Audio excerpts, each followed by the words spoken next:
merasa tak berarti, jalan dengan tanpa harapan, lalu tangan yang berlubang paku menjamah jadi hidup baru, dan kayu yang kasar mengubahkan jalan hidup yang penuh kegagalan. Ku puji Dia selama-lamanya, sebab salib mengubah hidupku, dan ku yakin darah Yesus yang suci sudah mengalir di Kalvari. Bila zaman berlalu, dunia mendebu, ku tetap pegang salib itu.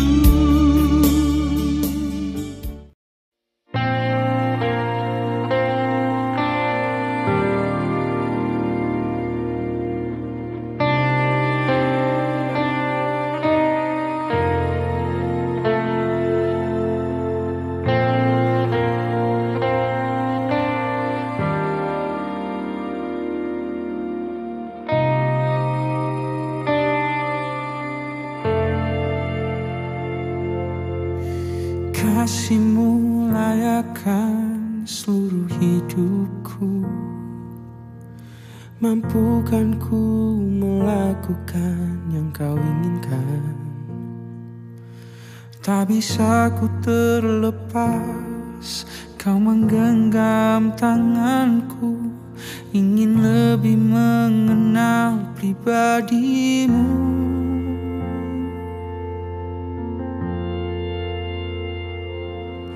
Ku terhubung denganmu,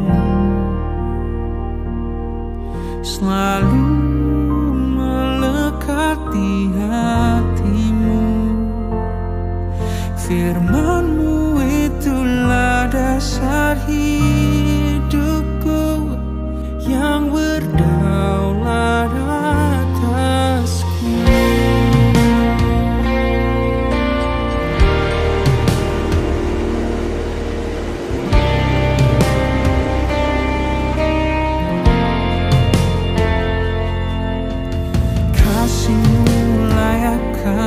Seluruh hidupku, mampukan ku melakukan yang Kau inginkan. Tak bisa ku terlepas, Kau menggenggam tanganku, ingin lebih mengenal pribadi-Mu. Ku terhubung denganmu, selalu melekat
Shalom saudara yang dikasihi oleh Tuhan Yesus Kristus. Senang sekali saya Pendeta Rubin Adi Abraham bisa menyapa Anda di dalam program ini. Kiranya saudara makin hari makin cinta Tuhan, selalu haus untuk menerima kebenaran firman Tuhan.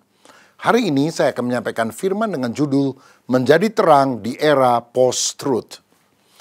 Kita akan baca 2 Timotius 4 ayat 1-5 yang berbunyi demikian. Di hadapan Allah dan Kristus Yesus yang akan menghakimi orang yang hidup dan yang mati. Aku berpesan dengan sungguh-sungguh kepadamu demi penyataannya dan demi kerajaannya. Beritakanlah firman, siap sedialah baik atau tidak baik waktunya. Nyatakanlah apa yang salah, tegurlah dan nasihatilah dengan segala kesabaran dan pengajaran. Karena akan datang waktunya orang tidak dapat lagi menerima ajaran sehat, tetapi mereka akan mengumpulkan guru-guru menurut kehendaknya untuk memuaskan keinginan telinganya. Mereka akan memalingkan telinganya dari kebenaran dan membukanya bagi dongeng. Tetapi kuasailah dirimu dalam segala hal. Sabarlah menderita, lakukanlah pekerjaan pemberita Injil, dan tunaikanlah tugas pelayananmu. Saudara, kita sedang hidup di akhir zaman dan ada satu fenomena buruk yang merusak fondasi masyarakat yang dibangun di atas kebenaran dan rasionalitas. Sebab pada masa kini banyak orang yang lebih percaya kepada kebohongan yang menyamar sebagai kebenaran dengan memainkan perasaan atau emosi, terutama melalui sosial media. Inilah yang disebut sebagai era post-truth. Nah, sekarang kita akan memahami terlebih dahulu apa makna era post-truth. Saudara, era post-truth adalah era di mana fakta objektif menjadi kurang penting dalam membentuk opini publik. Sebaliknya, emosi, keyakinan pribadi, dan berita yang sengaja dimanipulasi atau hoax itu lebih dominan dan dianggap sebagai kebenaran. Orang cenderung lebih percaya pada apa yang mereka rasakan benar atau sesuai dengan keyakinan kelompoknya daripada memeriksa kebenaran faktual dari suatu informasi. Hal ini diperburuk dengan derasnya media sosial dan algoritma yang terus menyajikan konten yang sejalan dengan pandangan pengguna. Jadi kalau kita klik konten yang setuju tentang sebuah pendapat, nanti algoritmanya akan memunculkan konten-konten lain yang mirip-mirip pandangannya dengan hal tersebut. Dan algoritma itu tidak akan memberikan petunjuk kepada konten yang bertentangan dengan pandangan tersebut. Saudara, ini akhirnya menciptakan filter bubble, gelembung filter yang memperkuat bias mereka. Karena mereka akan selalu ketemu konten-konten yang memperkuat pandangan mereka, walaupun pandangan itu sebetulnya tidak tepat. Karena banyak narasi-narasi yang diucapkan melalui sosial media. Ingat, kebohongan yang diperkatakan terus-menerus akhirnya bisa dianggap sebagai kebenaran. Nah, ini sejalan dengan firman tadi dalam 2 Timotius 4 ayat 3 dan 4. Akan datang waktunya orang tidak dapat lagi menerima ajaran sehat. Mereka akan memalingkan telinganya dari kebenaran dan akan membukanya bagi dongeng. Masa itu terjadi pada masa kini. Contoh sederhana. Pada masa COVID yang lalu, ada orang yang percaya, bahkan sampai masa kini percaya, bahwa itu sebetulnya bukan wabah penyakit. Itu adalah konspirasi untuk mengendalikan jumlah penduduk dunia yang dilakukan oleh Bill Gates dan kelompoknya. Ada juga yang berpandangan bahwa vaksin itu bukan sesuatu yang merangsang kekebalan tubuh untuk melawan penyakit sehingga orang terhindar dari kematian, seperti yang diperkatakan oleh para dokter, para cendekiawan. Tetapi vaksin adalah alat antikris yang secara diam-diam ingin dimasukkan ke dalam tubuh seseorang. Karena sudah ada tanda 666 antikris di dalamnya. Sehingga banyak orang yang tidak mau menerima vaksin. Karena apa? Mereka pikir nanti mereka akan jadi pengikut antikristus. Atau contoh yang sekarang sedang hangat, ijazah Pak Jokowi. Asli atau palsu? Banyak orang berkata itu asli, tetapi Roy Suryo dan kawan-kawan tetap bilang bahwa itu adalah palsu. Mana yang benar, saudara-saudara? Rektor Universitas Gadjah Mada Yogyakarta berkata itu asli. Bareskrim Polri berkata itu asli. Teman-teman seangkatannya di UGM bilang itu asli. Tetapi masih ada orang-orang yang berkata itu bohong, itu rekayasa. Bahkan teman-teman seangkatan yang alumni dianggap sebagai teman-teman palsu juga. Jadi kalau sebuah kelompok sudah percaya dengan sebuah keyakinan, dia tidak bisa digoyahkan dengan informasi apapun. Begitu juga yang sebaliknya. Kalau mereka percaya kebalikannya, mereka juga tidak bisa digoyahkan. Walaupun ada penjelasan-penjelasan yang menentang kepercayaan mereka. Inilah dunia yang mengalami dikotomi dan tidak bisa lagi membedakan antara benar dan salah. Semuanya serba membingungkan. Yang kedua, lalu apa ciri-ciri era post-truth? Relativisme kebenaran. Kebenaran tidak lagi dianggap mutlak, melainkan bersifat subjektif. Apa yang benar bagi Anda belum tentu benar bagi saya. Tapi apa yang benar bagi saya juga belum tentu benar bagi Anda. Kita tahu bumi itu bulat. Tapi ada kelompok yang sangat yakin bahwa bumi itu sebetulnya adalah datar dan bukan bulat. Dan mereka tidak mau menerima penjelasan ilmiah tentang hal ini. Ciri lain adalah disinformasi dan hoax. Saudara, pada masa kini penyebaran informasi palsu sangat masif, terutama di media sosial. Kebohongan yang diulang terus-menerus dianggap sebagai kebenaran. Dan ini makin diperparah dengan kemajuan AI di media sosial yang digunakan untuk mengelabui orang. Ada yang bilang, saya nggak gampang ditipu karena seeing is believing. Saya udah lihat kok, maka saya percaya karena saya lihat dengan mata kepala sendiri. Tapi saya mau bilang pada masa kini, walaupun saudara melihat, belum tentu saudara tidak tertipu. Coba kita lihat video berikut ini.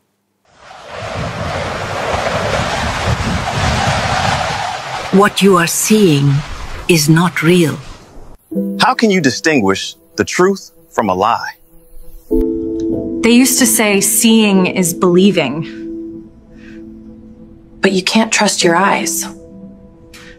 I mean, what's going on? What if this artificial intelligence is leading us towards a very dark place? The world is about to be plunged into a time of deception unlike anything that has ever been seen before, and I don't think people realize it. If you ask me, this is the end.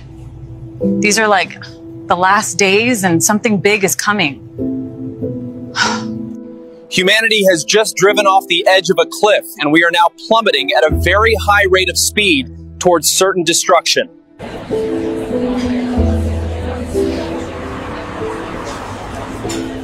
I am not real.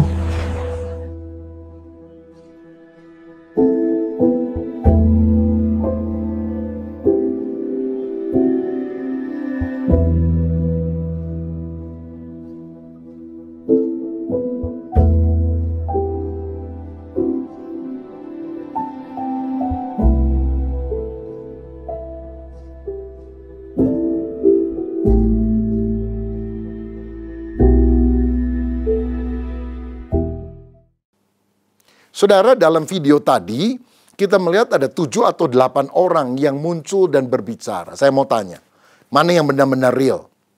Mana yang bohong? Saya mau bilang semua yang tampil di video tadi bukan orang. Itu hanyalah AI. Sekarang bisa diproduksi mirip banget dengan manusia. Dan bukankah ini bisa mengelabui orang? Saudara-saudara, kalau misalnya ada orang menggunakan wajah orang lain, lalu dia membuat sebuah pengakuan palsu, padahal orang aslinya nggak tahu. Bukankah yang asli ini akan digeruduk massa, atau dia akan dijelek-jelekan orang, karakternya dibunuh? Karena apa? Sesuatu yang ditampilkan di sosial media, pada yang bikin bukan dia, saudara. Yang bikin orang lain yang iseng atau yang bermaksud jahat. Bukankah ini sesuatu yang sangat berbahaya? Makanya kita harus minta Tuhan memberikan kepada kita karunia membedakan roh. Jangan percaya setiap roh, tapi ujilah itu. Sebab setan, bapa segala dusta, berusaha menipu dengan berbagai cara, termasuk melalui kemajuan teknologi. Saudara, ciri yang lain adalah perasaan lebih dipercaya daripada fakta atau firman Tuhan. Ada orang yang pernah bilang begini kepada saya, Pak, Saya sekarang hidup jauh lebih bahagia setelah saya menceraikan istri saya itu.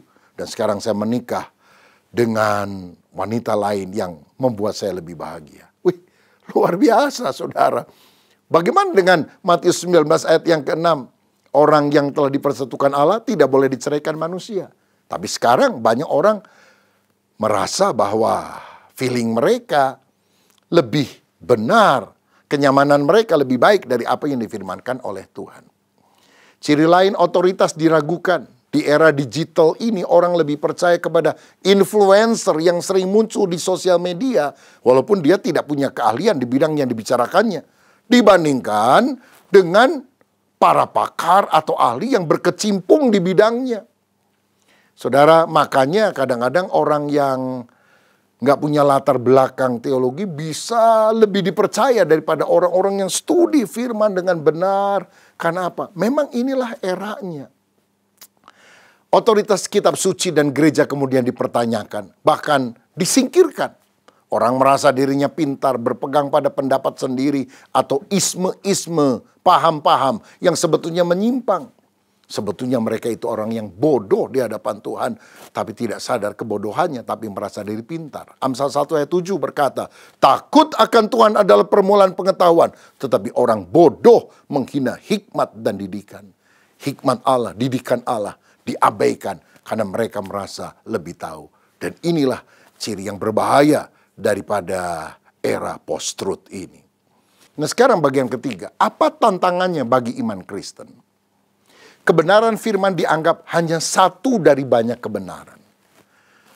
Dan kalau firman dianggap sebagai salah satu di antara banyak kebenaran, maka generasi muda akan mengalami kebingungan moral.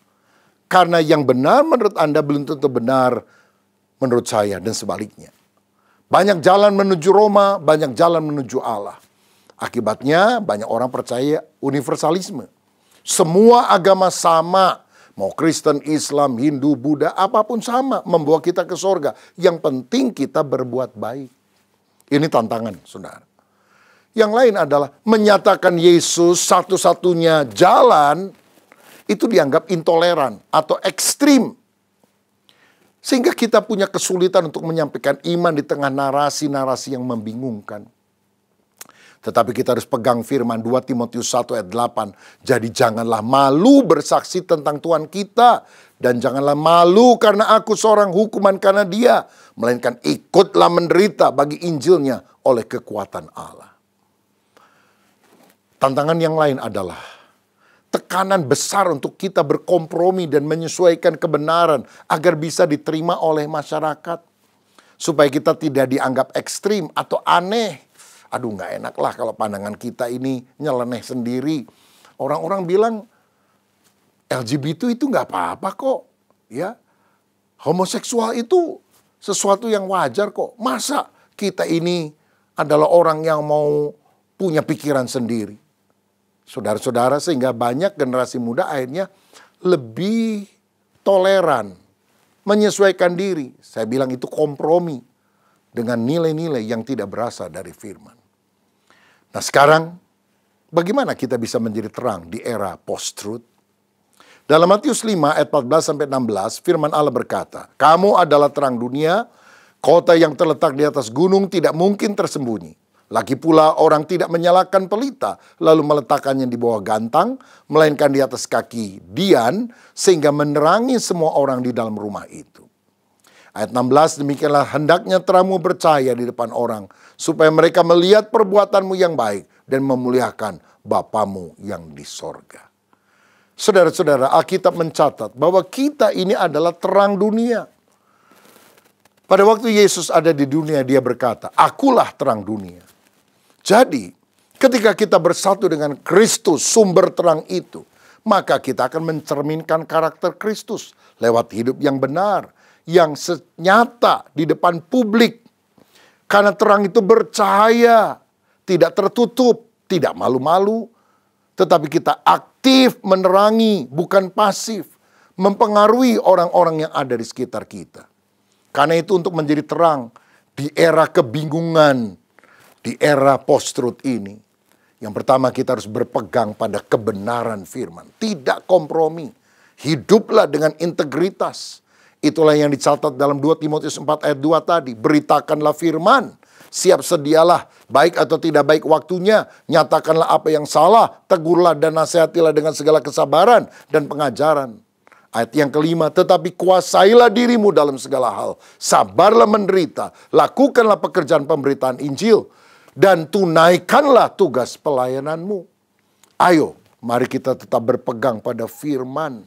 Karena firman kebenaran itulah pedoman yang utama dan satu-satunya di dalam kehidupan kita. Yang kedua, kita harus kritis terhadap informasi. Tidak gampang terseret hoax. Saring sebelum sharing. Untuk itu kita harus bisa membedakan fakta dan opini, kebenaran dari kebohongan. Jangan kalau saudara baca artikel tertentu, langsung percaya. Di cross check dulu benar atau tidak. Saudara dapat kiriman WA, wah ada gempa bumi atau ada kerusuhan di kota anu. Pada itu memang pernah terjadi tapi di kota lain dan sudah 2-3 tahun yang lalu. Tapi digiring opini kita pada hal-hal yang tampaknya benar padahal itu adalah kebohongan. Kita harus lebih hati-hati untuk menerima informasi itu. Apakah benar ataukah sesuatu yang bohong. Dan terutama kita harus membawa kabar baik di tengah dunia yang gelap ini. Kita harus tetap yakin bahwa Yesuslah satu-satunya jalan keselamatan. Dalam Yohanes 14 ayat yang ke-6 Yesus berkata, Akulah jalan dan kebenaran dan hidup. Tidak ada seorang pun yang datang kepada Bapa kalau tidak melalui aku. Walaupun banyak orang bilang ada banyak jalan menuju Roma, ada banyak jalan menuju Allah. Saya tetap yakin, kita tetap percaya hanya Yesus satu-satunya juru selamat. Nabi boleh banyak, rasul boleh banyak. Juru selamat hanyalah Tuhan Yesus Kristus. Jika ada jalan lain yang olehnya manusia bisa diselamatkan, Yesus tidak perlu mati di atas kayu salib. Kenapa Yesus rela mati di kayu salib? Karena tidak ada jalan lain selain melalui Dia. Inilah kabar baik, kabar Injil, bahwa orang yang percaya kepada Yesus tidak akan binasa di neraka, tapi akan masuk ke dalam kerajaan sorga yang kekal. Kisah Rasul 4 ayat 12 berkata, dan keselamatan tidak ada di dalam siapapun juga selain di dalam Dia, sebab di bawah kolong langit ini tidak ada nama lain yang diberikan kepada manusia yang olehnya kita dapat diselamatkan. Selain nama siapa? Yesus. Makanya Roma 1 ayat 16 berkata, sebab aku mempunyai keyakinan yang kokoh dalam Injil. Karena Injil adalah kekuatan Allah yang menyelamatkan setiap orang yang percaya. Injil adalah kabar baik. Bahwa manusia berdosa, binasa ke dalam neraka. Upah dosa adalah maut. Tapi kita ini bisa diselamatkan dari hukuman kekal dan masuk ke dalam kerajaan sorga. Bukan karena perbuatan baik dan amal kita. Bukan karena ada agama yang kita ikuti yang bisa menyelamatkan. Tapi karena kita beriman kepada satu orang pribadi, Allah yang telah menjadi manusia, yaitu Tuhan Yesus Kristus. Inilah kabar baik dari Injil Yesus. Agama membuat kita bangga dengan apa yang kita lakukan. Tapi Injil membuat kita bangga dengan apa yang Yesus lakukan. Apa yang Yesus lakukan? Dia mati di kayu salib demi keselamatan kita. Inilah kabar baik. Terang yang harus kita nyalakan di tengah kegelapan. Di mana orang bingung seperti orang tersesat di dalam kegelapan. Tidak tahu arah karena semuanya serba relatif. Kita berkata ada kebenaran yang tidak relatif. Tapi kebenaran yang sungguh-sungguh mutlak yang harus dipercayai. Yaitu Injil Yesus Kristus. Saudara, siapa di antara kita yang hari ini mau berkata, di tengah dunia yang penuh keraguan, aku tetap percaya kepada Yesus Kristus. Sekali Yesus, selama-lamanya Yesus. Biar kita setia kepadanya sampai akhir hayat kita. Siapa yang mau? Mari kita berdoa bersama. Bapa Surgawi, terima kasih. Kami tahu kami sedang ada di akhir zaman. Di akhir zaman ada banyak penyesatan-penyesatan. Bahkan iblis berusaha membolak-balik keadaan. Yang benar dianggap salah, yang salah dianggap benar. Dan kalau kami berjalan di dalam kebenaran, dunia mengucilkan kami, menganggap kami terlalu ekstrim. punya pikiran sempit dan tertutup.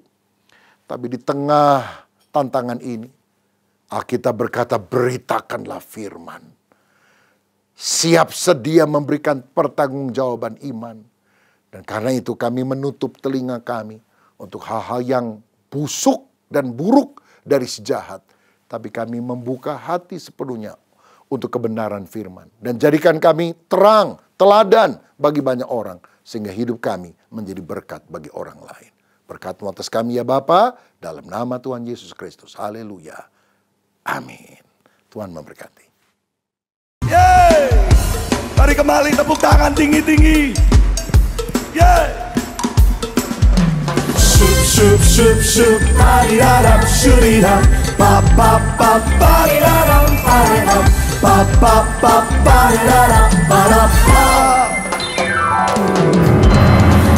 Pa pa pa paridaram paridam, pa pa pa paridaram paridam, pa pa pa paridaram para pa.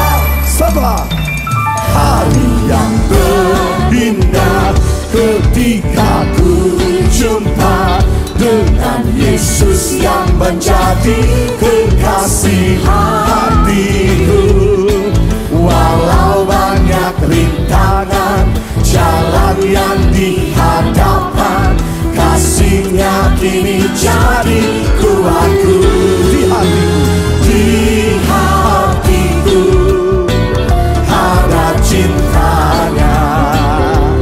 Di hatiku ku cinta padanya. Ku ingin selalu mendengar suara-Nya. Ku tumbuh dalam imanku padanya. Di hatiku ada cinta-Nya. Di hatiku ku cinta padanya. Ku ingin selalu mendengar suara-Nya. Ku tumbuh dalam imanku padanya. Lagi katakan, hari yang terindah ketika ku jumpa dengan Yesus yang menjadi kekasih hatiku. Walau banyak rintangan jalan yang dihadapkan, kasih-Nya kini jadi kuatku. Di mana? Di hatiku ada cinta-Nya. Di hatiku ku cinta padanya.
Dirinya